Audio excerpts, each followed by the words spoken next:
O amanhecer cobre as planícies com uma luz suave, mas essa paz é apenas uma frágil fachada diante do caos que está prestes a explodir.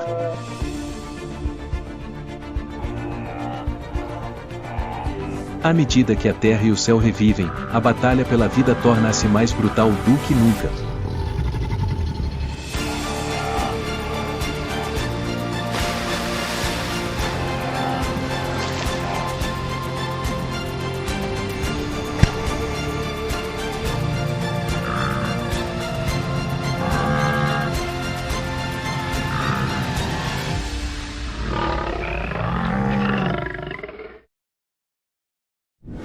A migração dos gnus.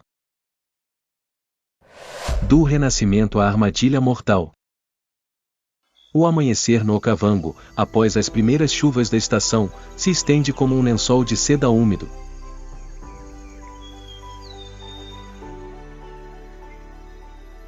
Uma luz azul pálida incide sobre a grama recém-crescida, ainda encharcada, fazendo as planícies brilharem por dentro.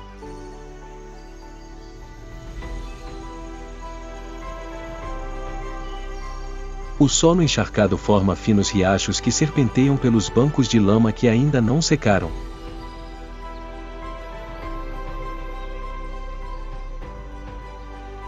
O ar está impregnado com o cheiro de terra molhada e o hálito fresco de plantas que acabaram de despertar após meses de sede.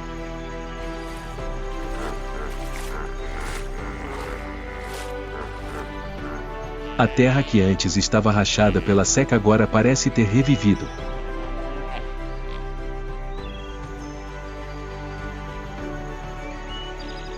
Lagos temporários reaparecem, atraindo bandos de pássaros e antílopes de longe.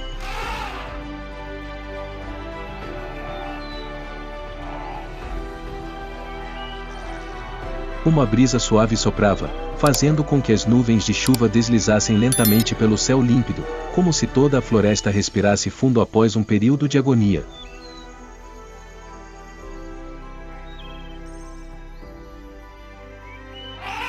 E foi esse despertar que soou como o primeiro chamado.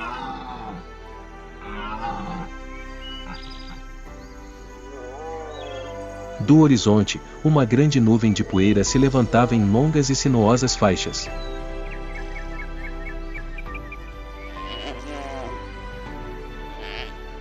O som de passos, profundos, densos e uniformes, começou a ecoar como tambores distantes.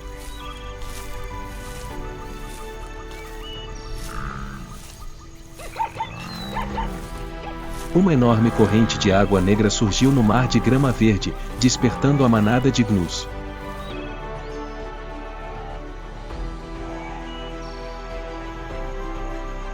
Eles apareceram não por acaso, mas pela antiga lei da vida.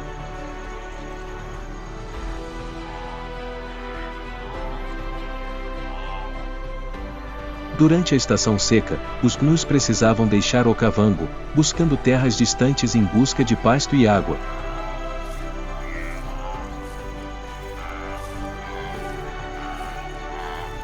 Mas quando as primeiras chuvas caíram sobre as planícies, um sinal invisível foi imediatamente enviado.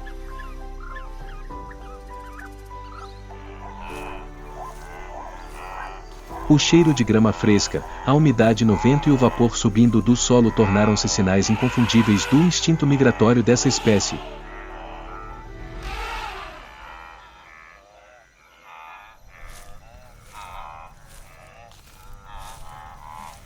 Os líderes percebem a mudança primeiro pelas vibrações do solo sob seus cascos e pelas alterações no ar.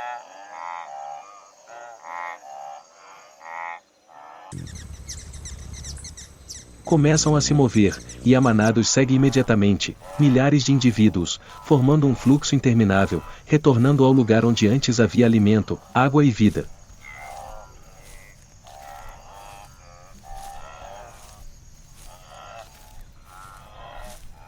Para os gnus, o Okavango após as chuvas é o objetivo, a oportunidade, mas também o maior risco.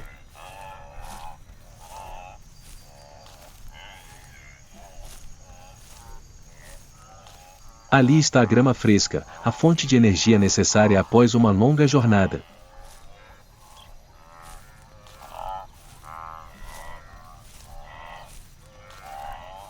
Ali está a água, que determina a sobrevivência da manada.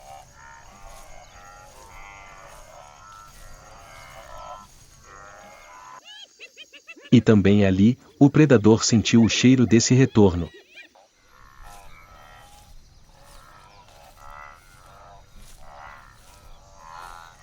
Mas o instinto de migrar está enraizado em seu sangue há milhões de anos, e nada pode detê-los.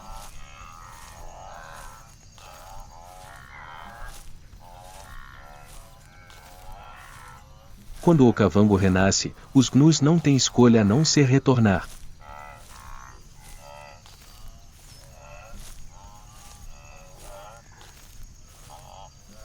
Milhares de passos ecoam no solo úmido, criando o som característico da grande migração, o som da vida retornando à terra outrora queimada.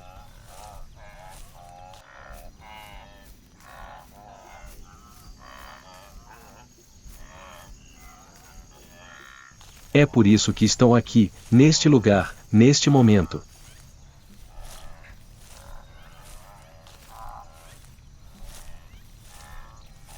Porque o ciclo de vida do Okavango recomeçou.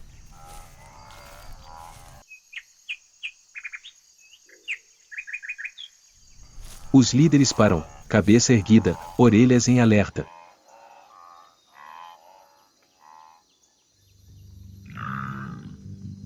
Conhecem bem este lugar.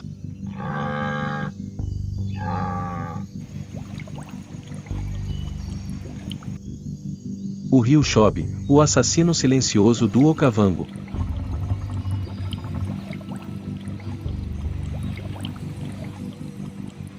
O Chobe, que esteve seco durante meses, agora está cheio após as primeiras chuvas.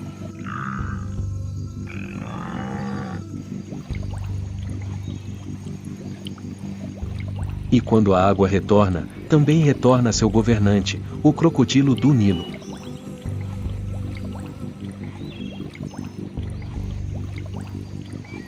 Sob a superfície marrom escura, longas sombras flutuam silenciosamente, suas costas subindo e descendo como lanças negras na correnteza.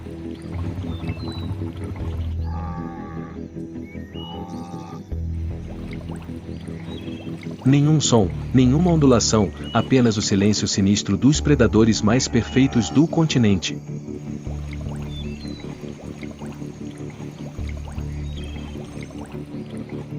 Este é o primeiro obstáculo para a manada de gnus.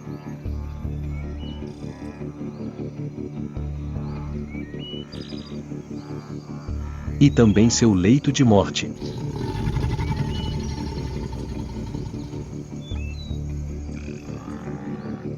Se não o ultrapassarem, ficarão presos entre o deserto árido atrás deles e a terra sedenta à frente.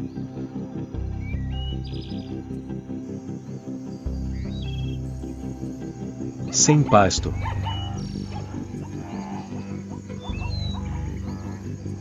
Sem água.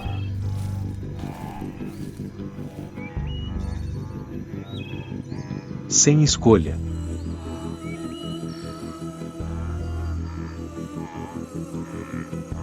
O líder da manada caminha até a margem do rio.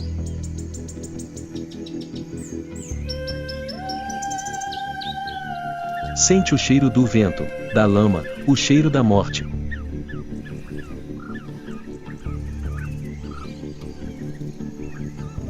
Mas, no fim, precisa escolher entre sobreviver ou morrer lentamente na seca.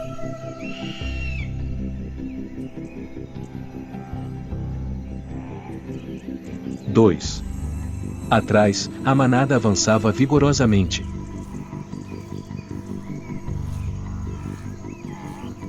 Rugidos profundos e tensos ecoavam.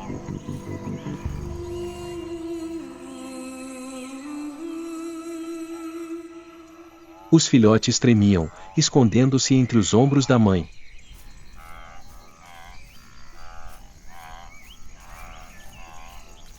A terra sob os pés de milhares de indivíduos reverberava em ondas pesadas como o rufar de tambores de guerra.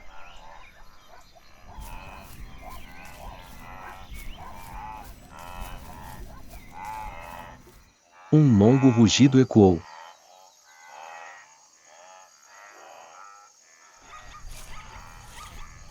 Então a correnteza explodiu.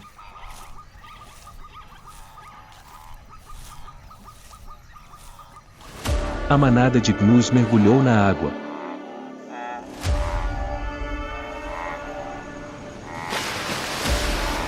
Lama voou para cima, a água turva se partiu em altas colunas.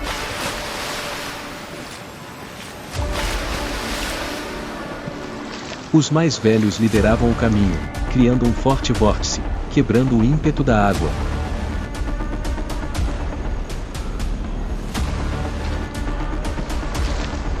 A cada passo, a lama sob seus pés era sugada, puxando-os para baixo.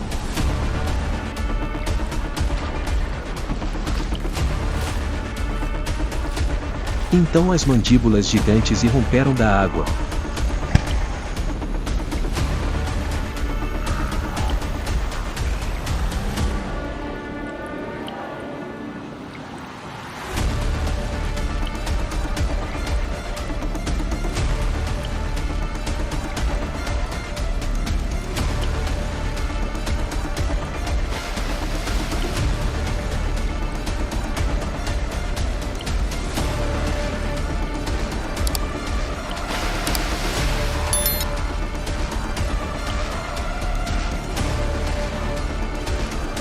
Uma forte curva no fundo do rio.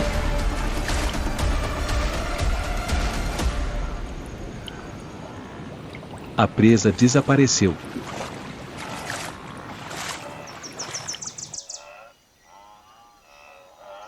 Mas a manada não podia parar.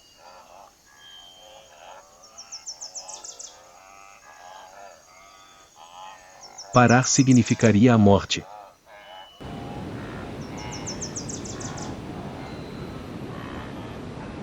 Após alguns minutos de caos, os primeiros chegaram à outra margem.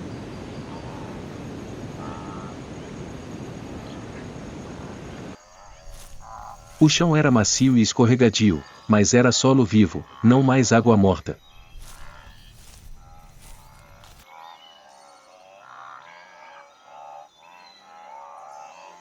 Um a um, os gnus subiram.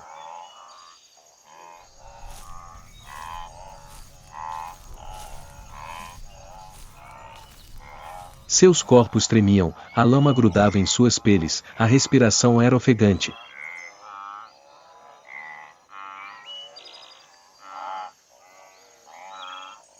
Alguns carregavam longos cortes nas patas, nos chifres ou na barriga, marcas profundas dos dentes dos crocodilos.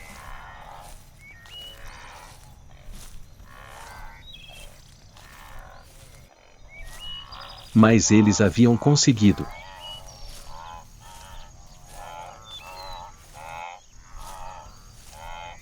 Rugidos ecoaram pelas planícies, não de vitória, mas daqueles que acabavam de escapar das garras da morte.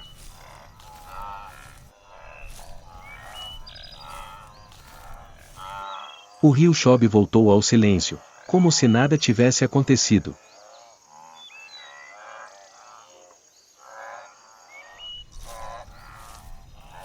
Mas um tênue filete vermelho ainda corria na superfície da água.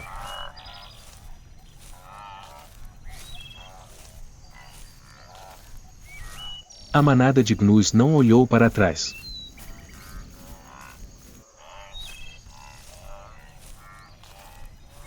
Eles só sabiam de uma coisa: na primeira passagem havia sido vencida, mas a jornada pela sobrevivência era muito mais longa.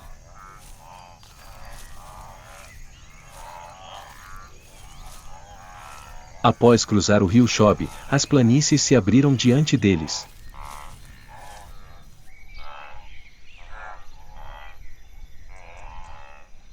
A manada de gnus era como um tapete verde ainda coberto de umidade.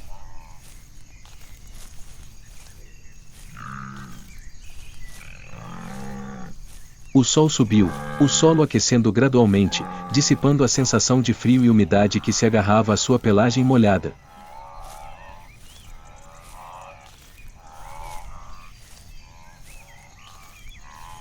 Não se ouvia mais o rugido das águas, o sibilar dos crocodilos ou os gritos dilacerantes dos filhotes sendo arrastados pela correnteza.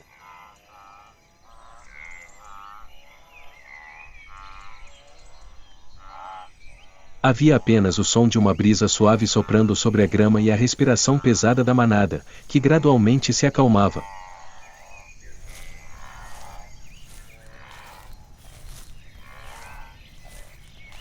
Apesar de saber que o perigo sempre espreitava, a manada de gnus foi obrigada a se dar um breve descanso, um descanso para criaturas exaustas após meses de seca.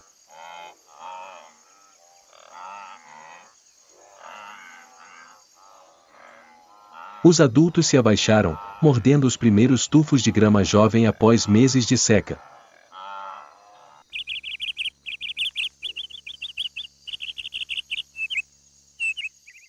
No meio da manada, uma vaca prenha parou.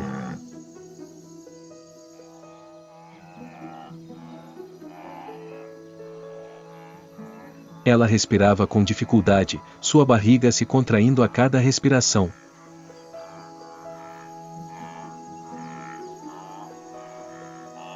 As outras fêmeas imediatamente se reuniram ao redor, formando um círculo instintivo para proteger as criaturas que ainda não haviam nascido, mas que estavam sendo protegidas pela manada.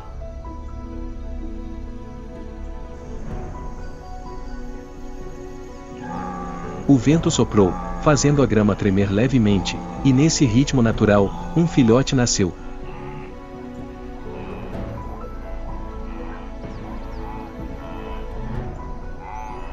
Ele caiu na grama úmida, fraco e trêmulo.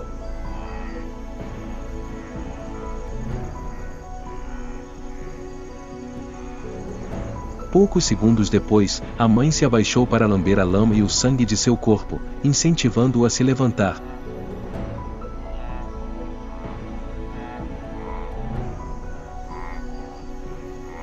Suas 4 patas, finas como gravetos, buscavam apoio.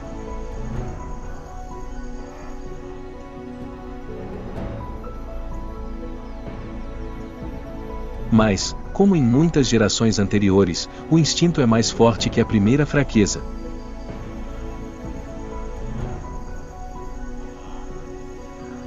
O filhote consegue ficar de pé.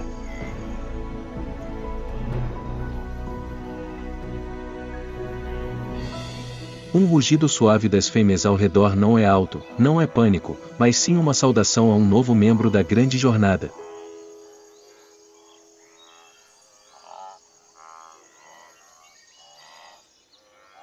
Mais adiante, os filhotes correm e saltam delicadamente na grama, esquecendo o momento da morte a poucos passos de distância.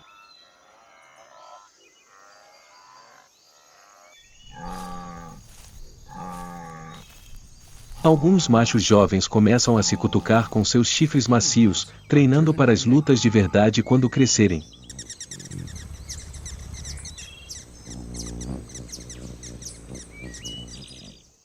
Mas o okavango não permite paz por muito tempo.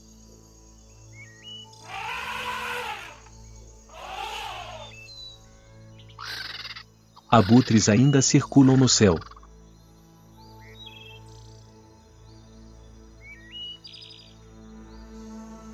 O vento do leste ainda carrega o cheiro de peixe do predador que espreita por perto.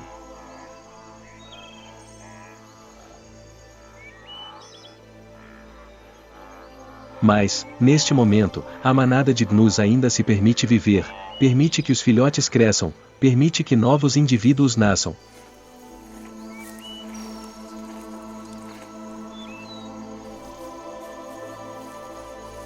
O ciclo de sobrevivência do okavango gira sempre em torno de sangue e perigo, mas também existem momentos de ternura como este, momentos para esquecer temporariamente o caçador que se esconde na relva.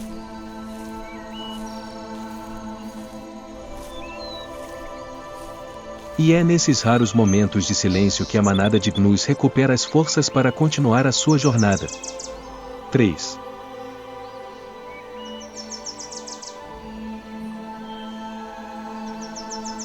A manhã seguinte no okavango amanheceu com uma fina névoa cobrindo as planícies.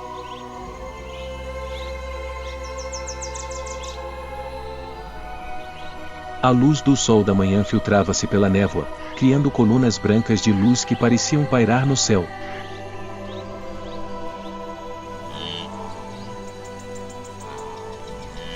A manada de gnus havia se recuperado um pouco da tragédia no rio Chobe.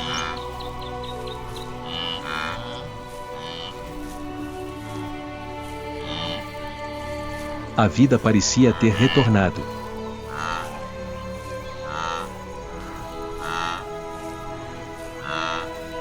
Mas o Okavango nunca era completamente pacífico por muito tempo.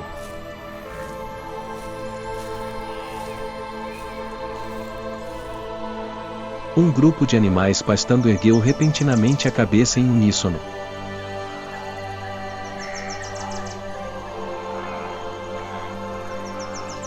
Suas orelhas se voltaram levemente na direção do vento.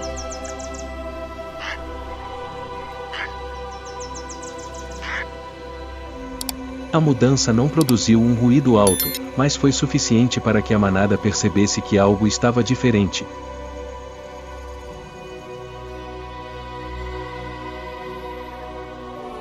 Em meio à grama alta, um par de olhos dourados se abriu ligeiramente.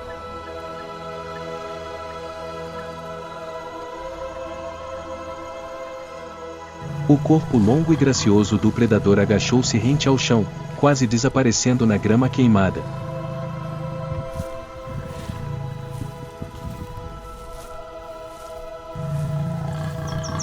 Seu pelo amarelo pálido tremia levemente com a respiração, cada músculo sob a pele movendo-se lenta, mas seguramente, como um riacho subterrâneo ganhando força.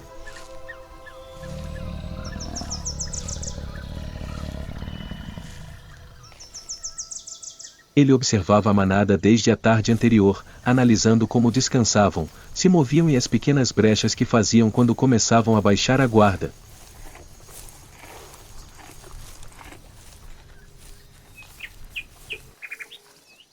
Atrás dele, 3 outras leoas também rastejavam rente ao chão, movendo-se como lanças deslizando ao vento.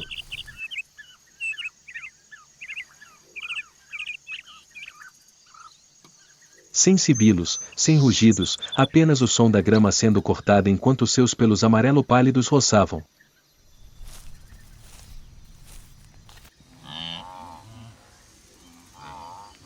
Elas aguardavam o momento certo em que a manada de gnus baixaria a guarda.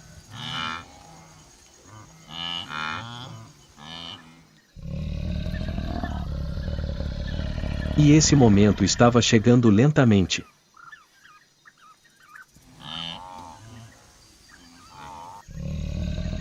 Um gnu, alimentando-se, correu avidamente algumas dezenas de metros para longe da manada.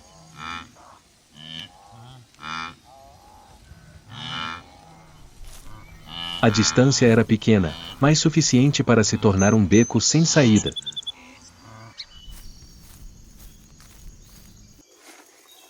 A manada ainda não havia reagido.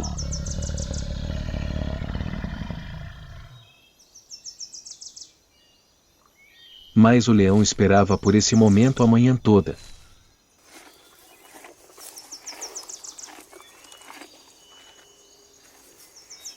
Nos arbustos, a maior leoa se agachou mais uma vez.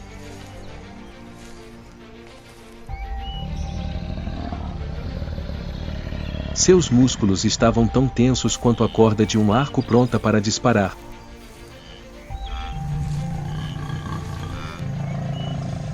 Então, de repente, a figura dourada gigante rompeu da grama.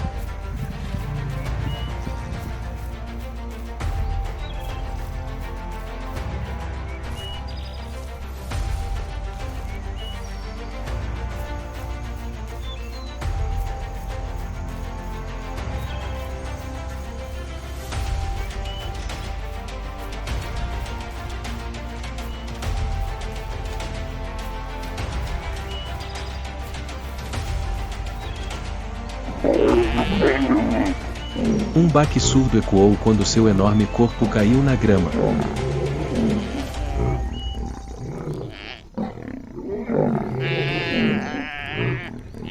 Os leões avançaram como um turbilhão dourado.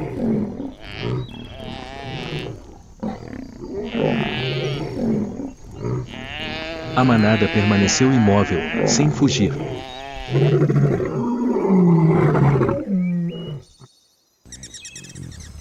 Observavam em silêncio, em reverência, no reconhecimento cruel da natureza.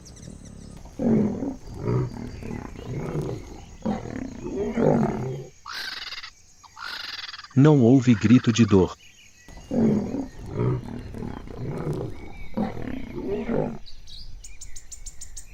Nenhum som de luto.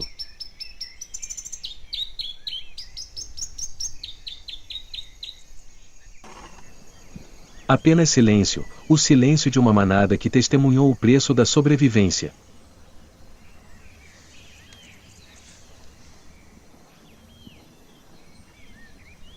Uma brisa suave soprou.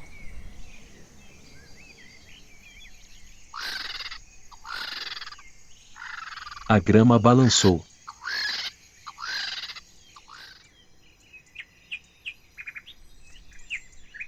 A manada de gnus continuou a se mover em direção ao horizonte, deixando para trás o rio seco e os vestígios da emboscada sangrenta.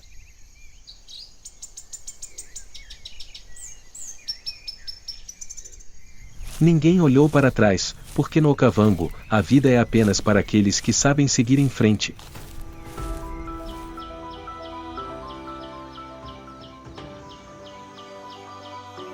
O ciclo da sobrevivência não para, e a jornada do gnu também não.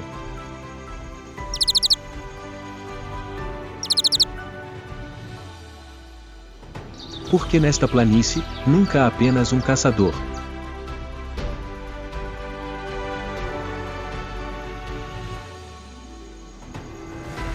O que nos espera no horizonte? Fiquem ligados para a próxima parte. E não se esqueçam de ativar o sininho e se inscrever para não perderem a próxima série sobre sobrevivência na vida selvagem.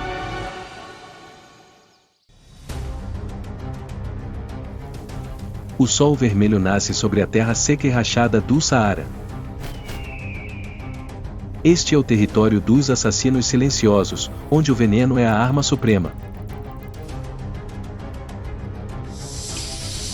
O assassino venenoso dominará esta terra ou também se tornará presa no cruel jogo de sobrevivência do deserto selvagem?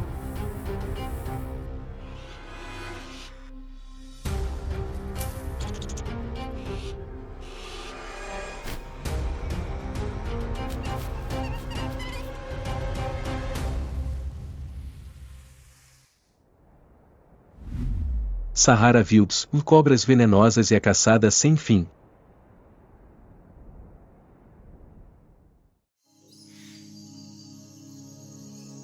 O sol nasce gradualmente no horizonte, uma bola de fogo gigante tingindo o céu de amarelo.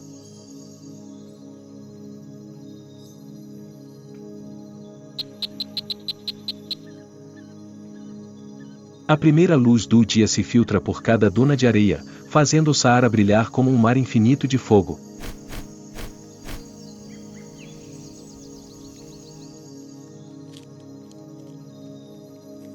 O vento sopra pela areia, criando um som farfalhante como a respiração do deserto, ao mesmo tempo pacífico e assustador.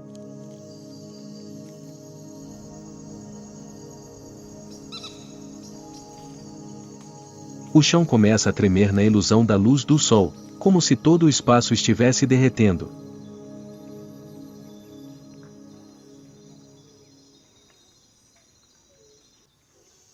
Neste lugar, o calor não só queima a pele, mas também testa a vontade de sobreviver.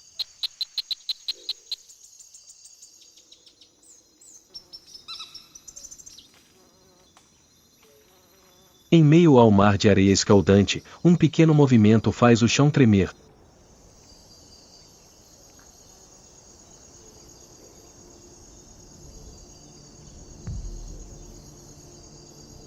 Debaixo da areia, que estava a mais de 50 graus Celsius, uma figura esguia começou a emergir, a serpente Sidewinder, conhecida como a mestre caçadora do deserto.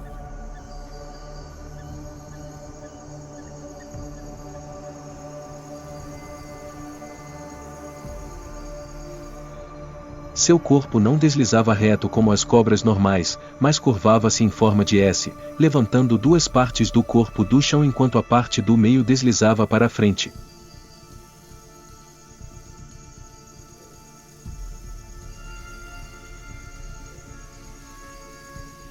Essa forma de se mover a ajudou a reduzir o contato com a areia quente, deixando apenas uma série de marcas diagonais em zigue-zague características, como símbolos misteriosos gravados na superfície do deserto.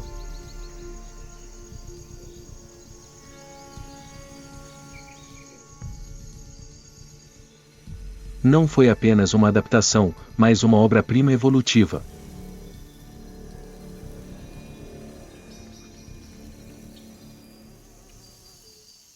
Graças a esse método de deslizar, a serpente Sidewinder podia se mover a uma velocidade de até 29 km por hora, tornando-se a serpente mais rápida na areia.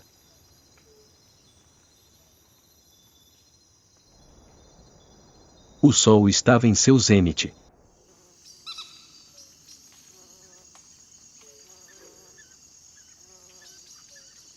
A luz do sol estava tão quente que a areia tremia em uma ilusão, fazendo tudo parecer derreter.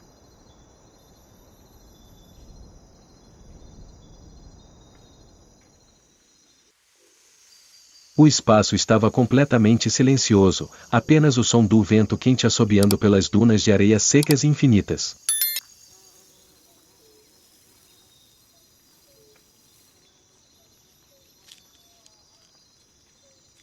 Na terra aparentemente morta, um leve movimento quebrou o silêncio.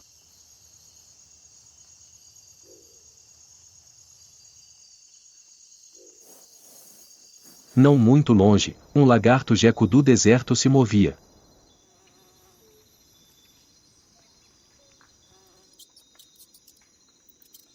O geco era ágil, seus olhos redondos refletiam a luz do sol, examinando os arredores em busca de insetos.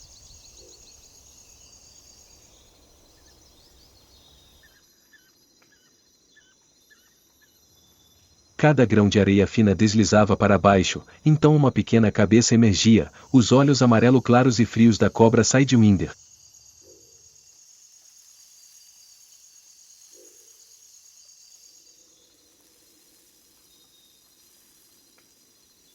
Ela jazia meio escondida, meio visível sob a areia, seu corpo curvado, apenas a cabeça exposta, como uma armadilha biológica perfeita esperando a presa tropeçar.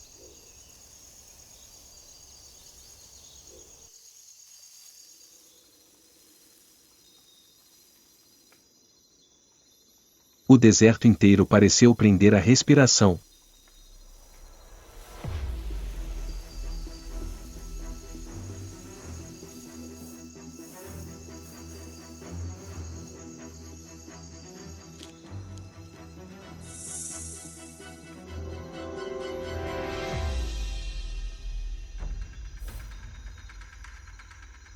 Então, um raio.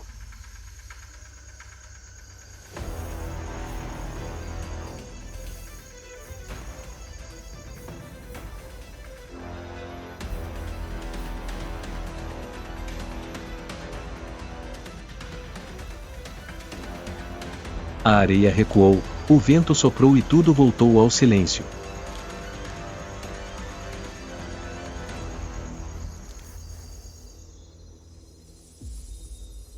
Apenas a Sidewinder permaneceu, seu corpo circulando lentamente ao redor de sua presa, abrindo a boca para engolir cada pedaço, a luz do sol refletindo em suas escamas prateadas como metal derretido.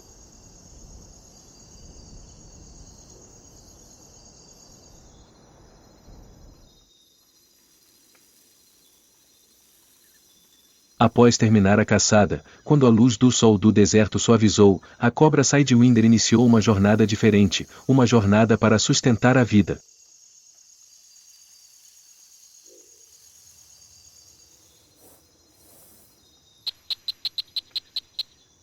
A época de reprodução começa nas primeiras noites de verão, quando a areia ainda está quente e o vento traz umidade de longe.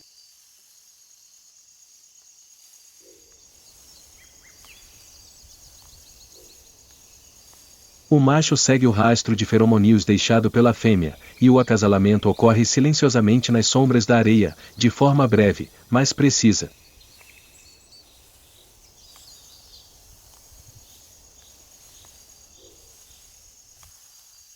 Algumas semanas depois, a cobra fêmea dá à luz filhotes caçadores totalmente desenvolvidos, com menos de 20 centímetros de comprimento, mas prontos para viver de forma independente desde o primeiro momento.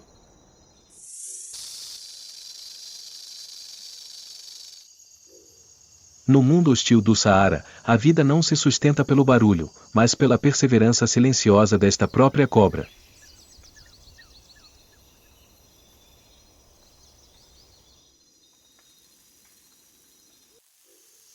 Neste mundo hostil, não há árvores, nem sombra, só sobrevivem aqueles que sabem se adaptar.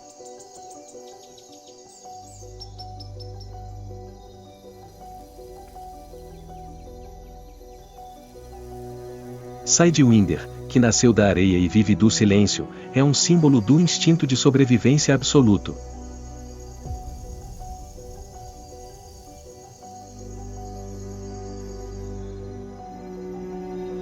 O sol nasce no topo do céu, queimando toda a areia em um mar de fogo.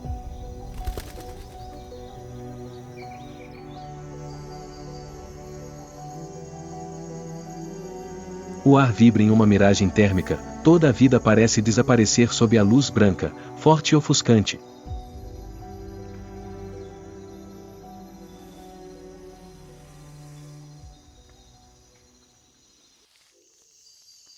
O vento do deserto assobiava, fazendo pequenos grãos de areia formarem fitas, pintando um quadro de secura e silêncio assustador.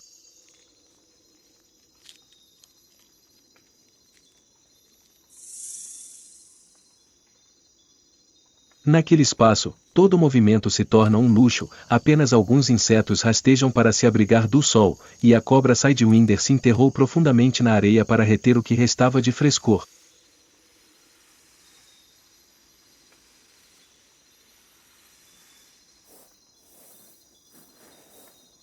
Mas o deserto nunca está completamente morto.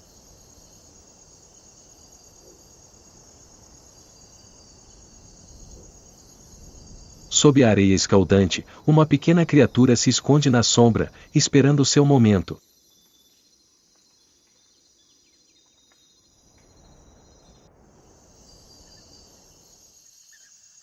Quando o sol se põe e o calor diminui, ela se levanta suave, silenciosa, mas astutamente.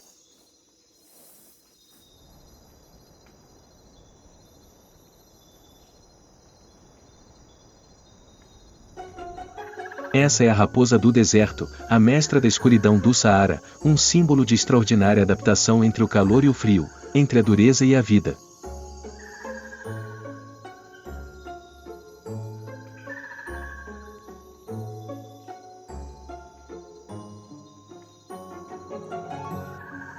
A raposa do deserto é a menor raposa do mundo.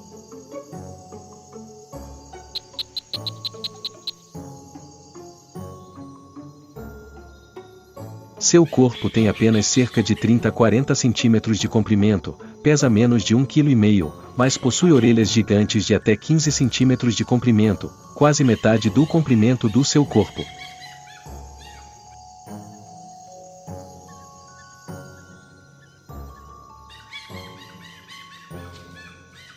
Essas orelhas não servem apenas para ouvir, mas também como um radiador natural, ajudando o corpo a liberar calor no deserto, que pode ultrapassar 50 graus Celsius.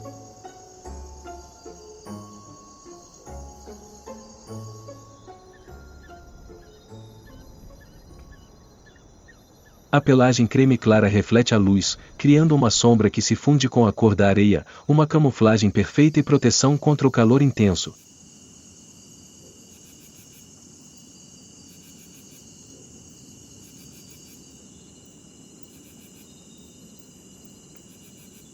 Mesmo sob seus pés, a natureza os dotou de uma espessa camada de pelos, como a sola de um sapato, ajudando-os a se moverem com leveza na areia escaldante sem fazer barulho.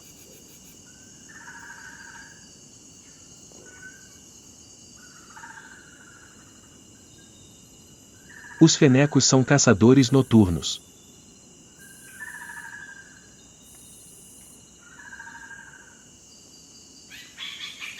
Quando a temperatura cai, eles saem de suas tocas, com as orelhas eretas como antenas biológicas, captando a menor vibração, desde os passos de ratos do deserto até o batimento cardíaco de um lagarto.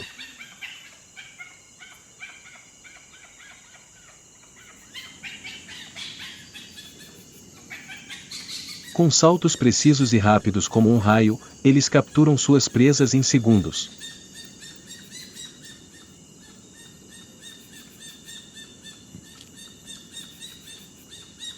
Seu cardápio é surpreendentemente diversificado: besouros, lagartos, pequenos pássaros, ovos, raízes, frutas vermelhas e até escorpiões venenosos, aos quais são parcialmente resistentes.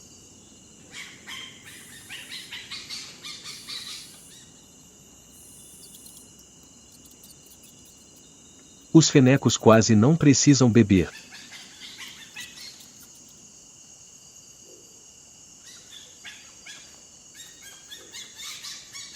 Toda a sua água é obtida da alimentação, uma estratégia de sobrevivência incrível em uma terra onde até mesmo uma gota d'água é um luxo.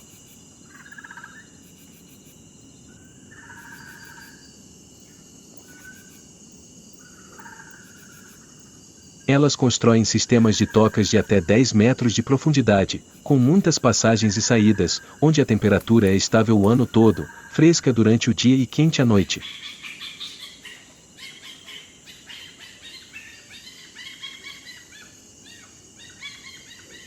Casais de raposas do deserto são geralmente monogâmicos, permanecendo fiéis por toda a vida.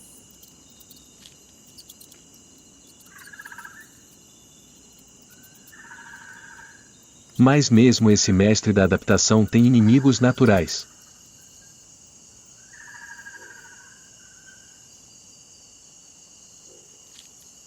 No céu, águias serpentes africanas circulam, prontas para descer em um único movimento.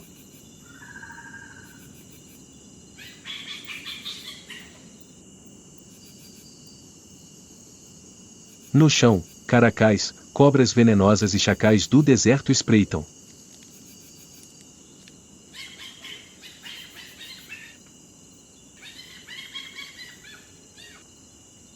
Em um mundo onde o calor e a areia são a regra, as raposas do deserto sobrevivem não pela força, mas pela engenhosidade e resiliência.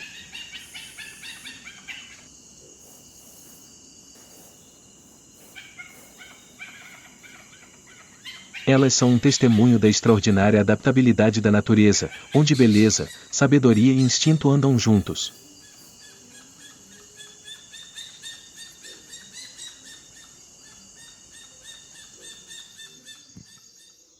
No meio de um meio-dia rigoroso, quando o sol parecia queimar todo o céu do Saara, toda a vida parecia desaparecer.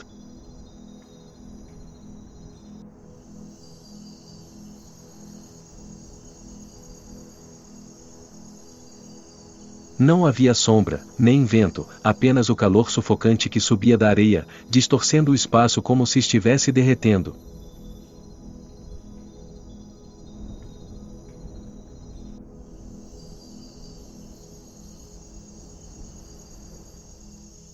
Até as criaturas mais resistentes tiveram que parar para escapar da fúria do sol.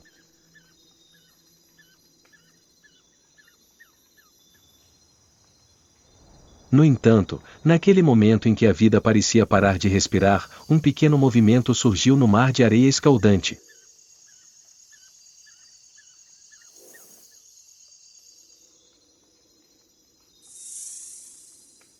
Pequenos pontos prateados começaram a se mover extremamente rápido, com urgência, como raios de luz correndo em chamas.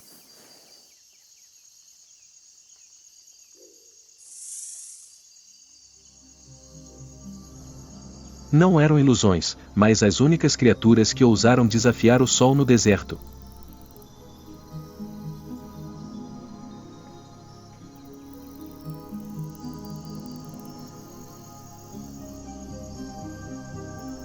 Eram formigas prateadas do Saara, pequenas guerreiras que viviam no inferno escaldante, onde a morte estava apenas um batimento cardíaco da vida.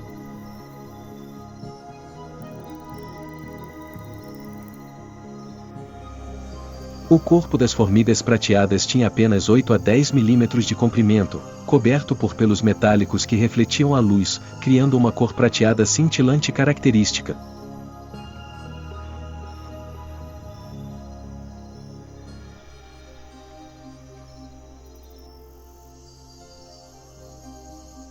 É esse espelho prateado que as ajuda a refletir até 90% da luz solar, reduzindo sua temperatura corporal em ambientes que podem atingir até 70 graus Celsius na superfície da areia.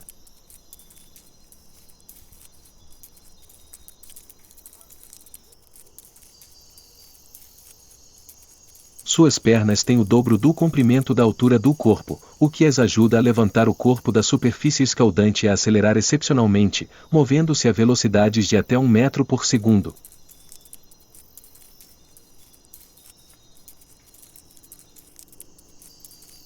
Esse é um recorde de velocidade no mundo dos insetos do deserto.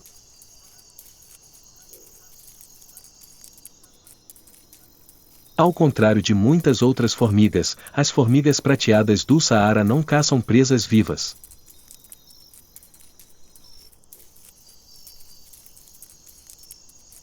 Elas são limpadoras do deserto, especializadas em encontrar insetos, lagartos ou pequenos animais que morreram devido ao calor.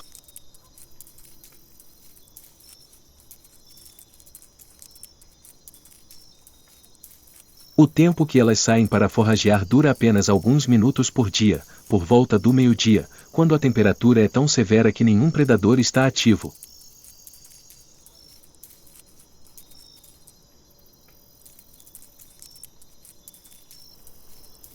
É um momento paradoxal de sobrevivência, quando todas as outras criaturas fogem, elas saem para viver.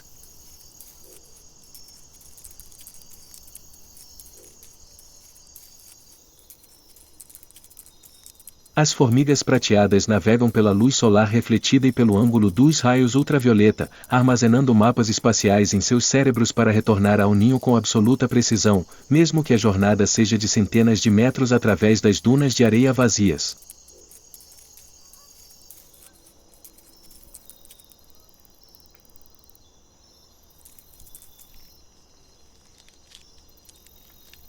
Basta alguns graus na direção errada e elas morrerão de sede, então cada passo das formigas prateadas é uma aposta com a morte.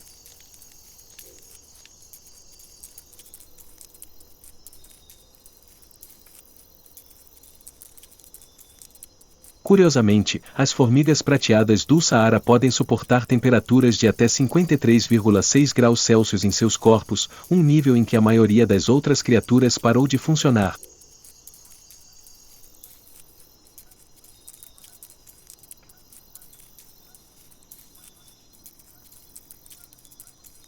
Elas aparecem apenas por 7 ou 10 minutos por dia, passando o resto do tempo escondidas no chão frio.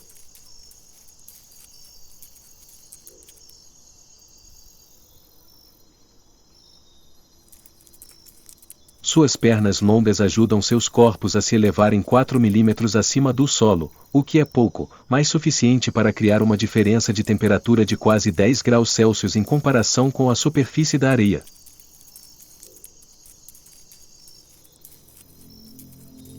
Enquanto muitas espécies optam por se esconder do sol forte, as formigas prateadas optam por enfrentá-lo.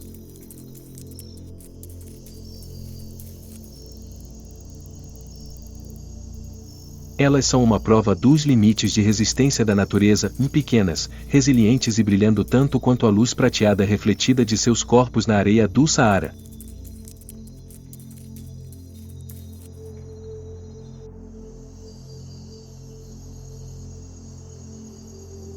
A luz do sol do deserto se inclina gradualmente, espalhando raios de luz dourada pela areia escaldante.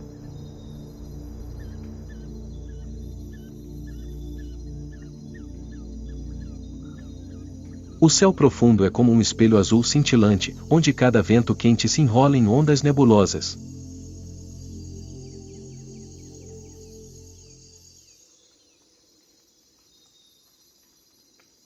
Naquele vasto espaço, um movimento repentino quebra o silêncio, sinalizando o surgimento de um novo governante.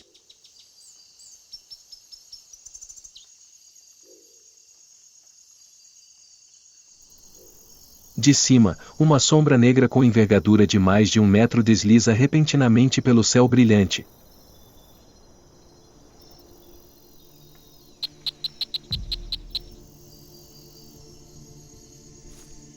É o Gavião de Heres, o guerreiro celeste do deserto.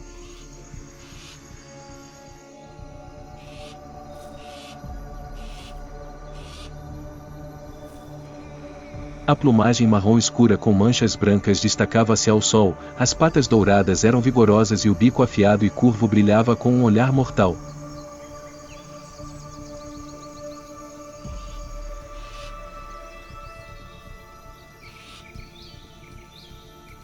Os olhos dourados e frios esquadrinhavam o chão, procurando cada pequeno movimento no mar de areia escaldante.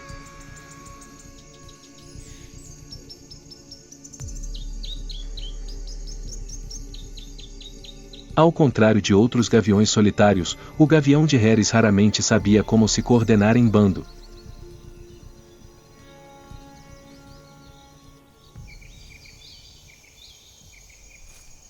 Lá em cima, algumas outras aves se juntaram ao bando, dividindo suas posições, movendo-se ritmicamente como um exército bem treinado.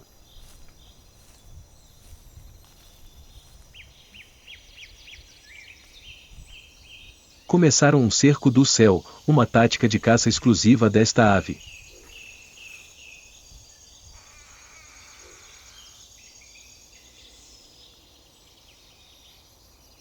Os olhos dourados e frios esquadrinhavam continuamente o chão, onde cada arbusto espinhoso e cada fenda na areia poderiam esconder uma presa.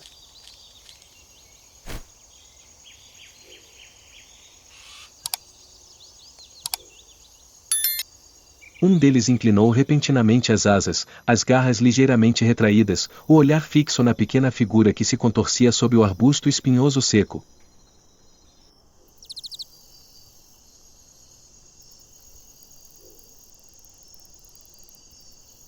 Era uma lebre do deserto, com as orelhas compridas tremendo levemente, sem saber que a morte observava silenciosamente no céu.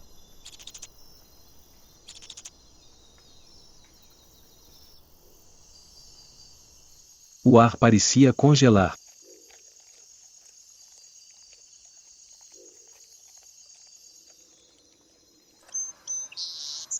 O bando de pássaros ficou tenso, esperando o momento certo.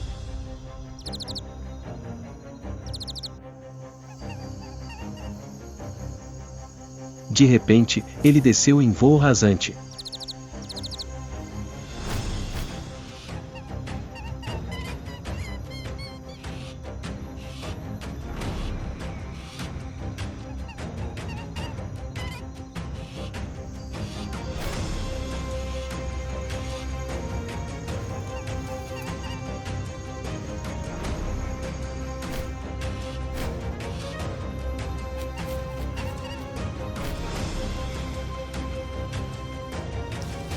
Em um instante, a perseguição terminou.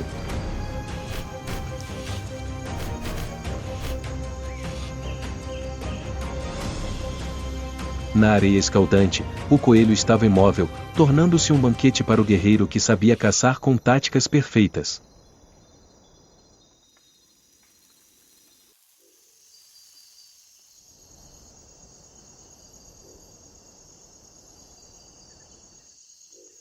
Neste deserto árido, não apenas o chão estava encharcado de sangue, mas o céu também era uma arena de vida e morte.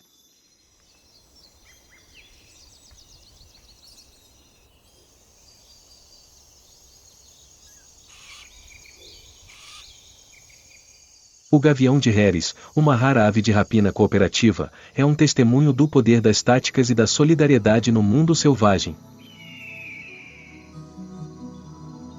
Quando o último raio de sol se retirou das dunas de areia, o deserto retornou à sua respiração lenta e profunda. Não havia coroa permanente ali, apenas a lei da sede, do calor e do silêncio, onde o perseguidor e o fugitivo sempre podiam trocar de papéis, e todos os rastros eram apagados pelo vento como se nunca tivessem existido.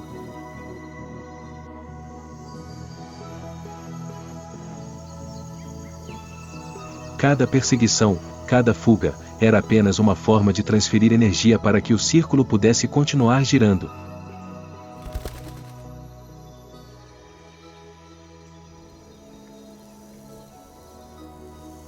O que você acha da cena de caça da cobra Sidewinder?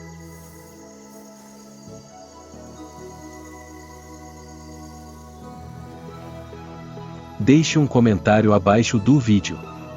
E não se esqueça de ativar o sininho e se inscrever para não perder a próxima série sobre sobrevivência da vida selvagem.